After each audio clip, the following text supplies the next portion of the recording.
Hi, this is Carrie Schell from On Point Quilter. In today's video, I'm actually conducting an experiment. I wanted to put sashing without cornerstones, and I wanted to try a number of different methods to determine which one I thought was the most efficient. And so I thought I would just set some parameters to start. Let's just assume it was a 3x4 layout. I made the blocks 10 inches and I made the sashing 2 inches.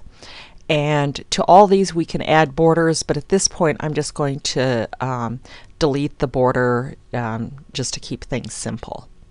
So the first thing is to note the dimensions without borders. Notice that it is 38 inches by 50 inches. So my first option is to recreate the quilt in custom set. So I'm going to do a quilt, new quilt, and I'm going to set custom set. And for my layout, if you remember those dimensions we were talking about before, I want to set a width of 38 and a height of 50. And then I'm going to just go ahead and delete the border for now. Again, I can add those later. So now I'm in layer 1. But before I start adding my blocks, I want to talk about some of the settings under the quilt work table option. In particular, the snap settings. You know, I'm showing the grid, which is what I want to do.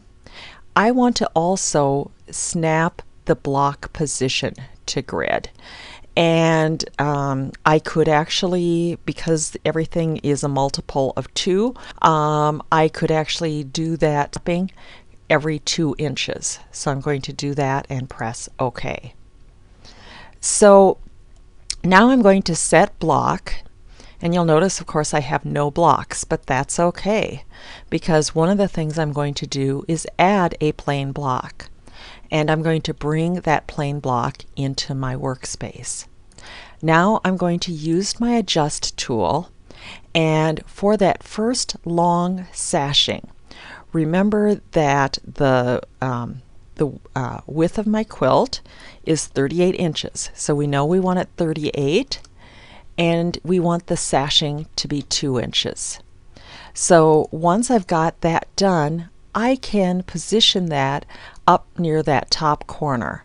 And the beauty is because we've turned on our snaps, it will snap in place. You don't have to sit here and, you know, finagle moving things every 1/4 inch or 1/2 inch. I mean, literally it will snap to where you want it to be. Now I need another plain block, so I will do set block. And the next one will be the sashing in the alternate rows. So for this one, I will pick up my adjust tool, and I'm going to make this one 2 inches across and 10 inches down. And so I can put that right below. And our third block, so there really are only 3 different blocks we need for this, is one that will be 10-inch square. So I'm going to use my adjust tool. I'm going to change the dimensions to 10 by 10. And I'm going to snap it in place. Now I can do a copy and a paste and continue to just basically filling the row.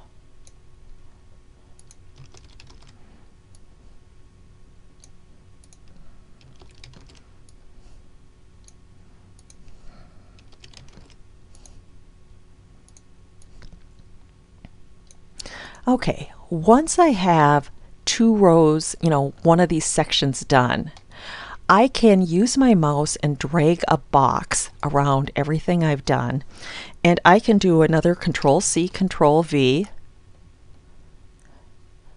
and I can put that in place. Now, here's the one challenge. When you've got multiple blocks, they don't snap. So what I'm going to do is now just clean up every one of my other ones by just snapping them in place. And again, I'm close, so it's just a matter of moving them so that they're in the right spot. And then I can do another Control V. I don't even have to take another copy again. And I might as well do another one while I'm at it here. And then I'm going to move these in place, and I'm going to just zoom in and make sure. I might be too low there. Okay. And because I set the snaps to 2 inches, I really just need to get within that sort of, if I can get it within an inch when I'm putting it in, it will snap to where I want it to go.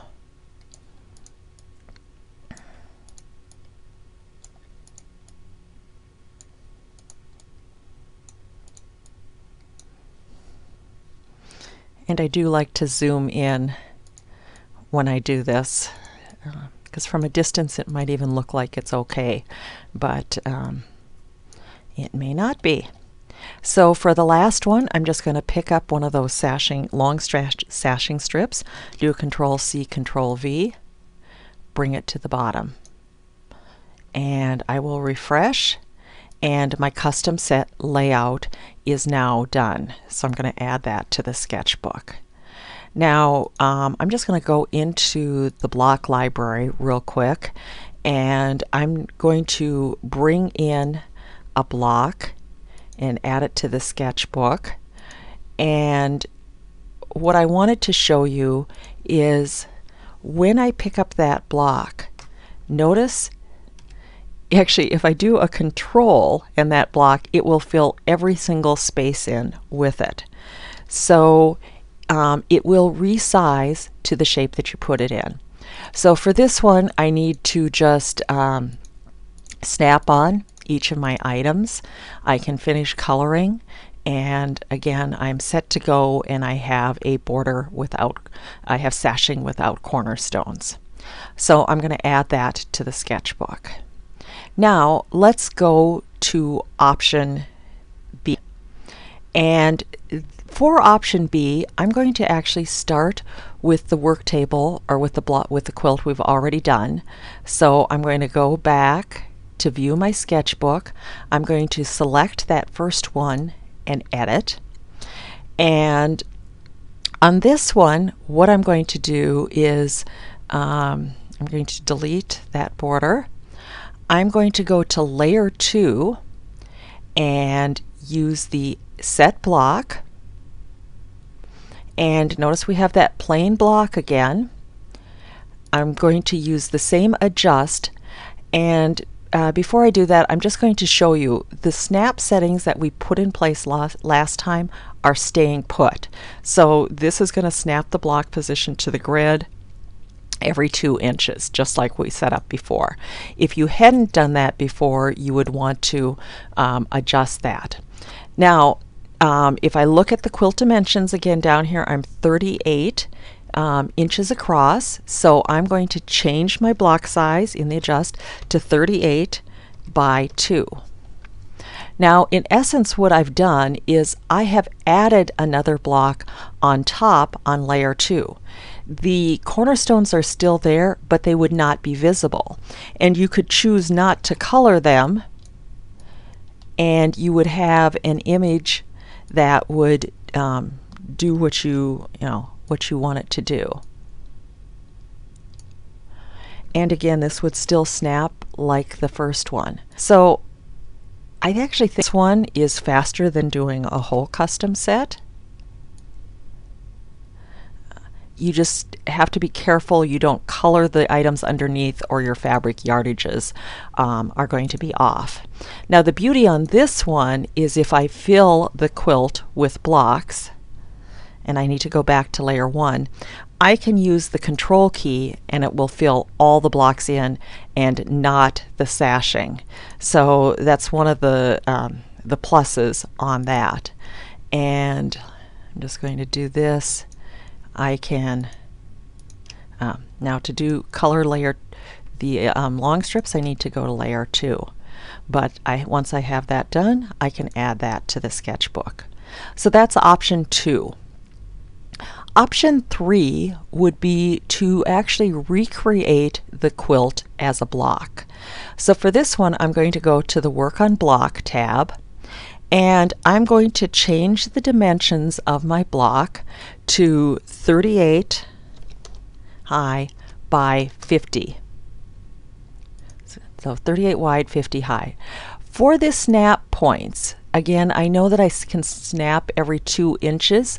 So if I take that 38 and divide it by 2, it would be 17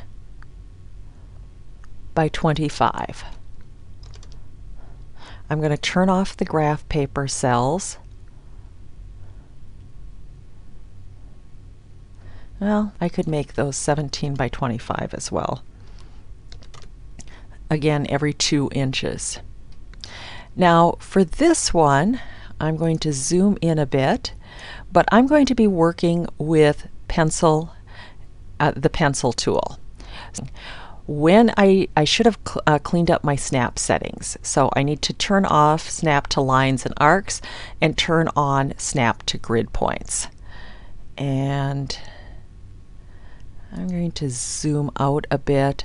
I just need to make sure that I'm on that 2-inch mark there. So I'm hoping that's it, but I'll know in a minute here once I zoom in later. Yes, that's fine. So I'm going to zoom back out, and then for the next one, I know that my blocks are going to be 10-inch. So I want to go down to the 12-inch mark, do another 2, and so that would be at 14, and then to that I'm going to add another 10 inches, which I'll be at 24, and another 2. And if I zoom in on that, you can see I'm at 26. So I want to do the next one at 36.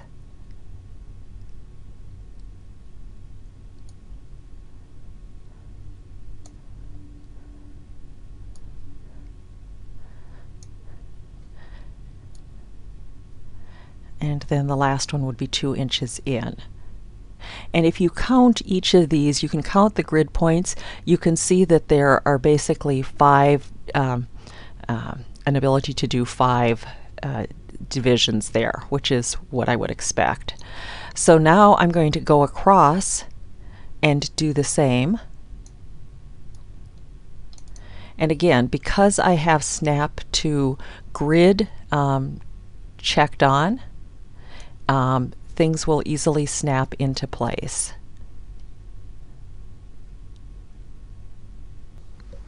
Okay, the snap points should be 19. If I would divide correctly, that would be better. And then I can do one at the first grid mark. I can go over, and I'm going to have 4 grid, and then I'm going to draw the next one.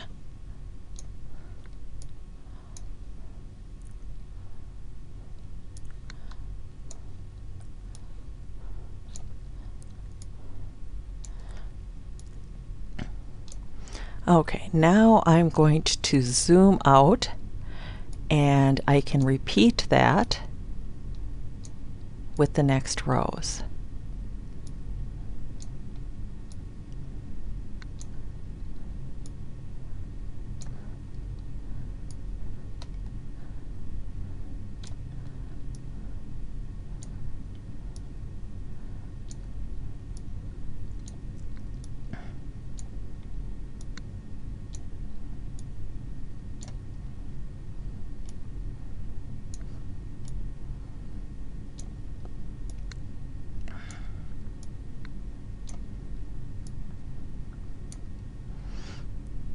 Okay, when my quilt is done, I can go ahead and add it to the sketchbook. Now my next option is if I go back and select Work on Quilt, I have an option of creating a quilt from a block. So if I click on this one and click on that layout, right, and it's 38 by 50, I could change the size if I wanted to, and I can now add that to the sketchbook. So now when I'm going and I view my sketchbook, my last item is the one I just created. I can edit that. Let me go ahead and delete those borders. And then in layer 1, let's go ahead and now notice it works like the custom set. So basically everything fills in. So if I want to actually add the block, I need to click on each of the spaces that I want the block in. And then what I can do is take my color, and if I do the control key and just do one of these spaces, it will fill in the others. So I can add that to the sketchbook. So I hope you've enjoyed this tutorial on a number of different ways to create sashing without borders. I'd love to know which one you would prefer using in your quilts.